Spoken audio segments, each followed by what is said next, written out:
नाजरीन, आज की इस वीडियो में हम आपको बताएंगे कि कोरोना वायरस है क्या और कोरोना वायरस फैलता कैसे है। नाजरीन, चीन में कोरोना वायरस के हमले के बाद दुनिया भर में बेयकीनी की सूरत हाल पैदा हो गई है। ये वायरस इंसानी सांस के निज़ाम पर हमला करता है और हलाकत की वजह बन सकता है और अब तक तकरीबन 230 से ज़ायद अफराद इसके हाथों लुक़मा अजल बन चुके हैं। नाजरीन, चीन ने पुरइसरार वायरस पर काबू पाने के लिए वुहान समेत 12 करीबी शहरों में ट्रांसपोर्ट और अवामी मकामात को बंद कर दिया है। चीन में हुकाम और आलमी इदारा सेहत इस नतीजे पर पहुंचे हैं कि ये वायरस जुकाम से पैदा होने वाली वबा है जो सांस की नाली पर असरअंदाज होता है।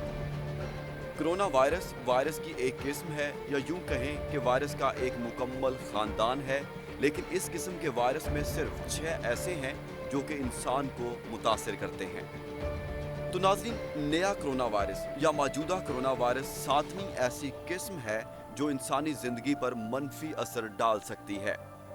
अगर इससे पहले की बात करें नाज़रीन, तो चीन में सन 2002 में निज़ाम तनफ़ुस शदीद मुतासिर करने वाली बीमारी सार्स, जो कि कोरोना वायरस की वजह से फूटी थी, इसमें 8098 से ज़ायद अफराद मुतासिर हुए और 774 अफराद हलाक हो गए थे। तो नाज़रीन, कोरोना वायरस नज़ले की अलामत से शुरू होकर मरीज़ की हलाकत का बायस भी बन सकते हैं।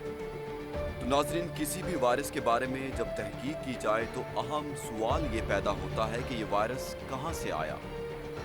तो अब हम आपको बताते हैं कि मौजूदा केस का ताल्लुक south China sea food wholesale market से पाया गया है। इस मार्केट में जहां समुद्री जानवर फरोख्त किए जाते हैं, वहीं इस मार्केट में मुर्गियां, चमगादड़ और खरगोश भी बड़ी तादाद में पाए जाते हैं। तिब्बी माहिरीन का कहना है कि इम्कानात यही हैं कि वायरस इन्हीं जानवरों में से इंसान में मुंतकिल हुआ है। तो नाजरीन, फेफड़ों को मुतासिर करने वाली ये वबा छींकों और खांसी से फैलती है। इस वायरस से बचा कैसे जा सकता है और इसके फैलने की रोकथाम के लिए अब तक क्या इक़दामात किए हैं, इस बारे में मज़ीद जानने के लिए हमारा चैनल सब्सक्राइब करें।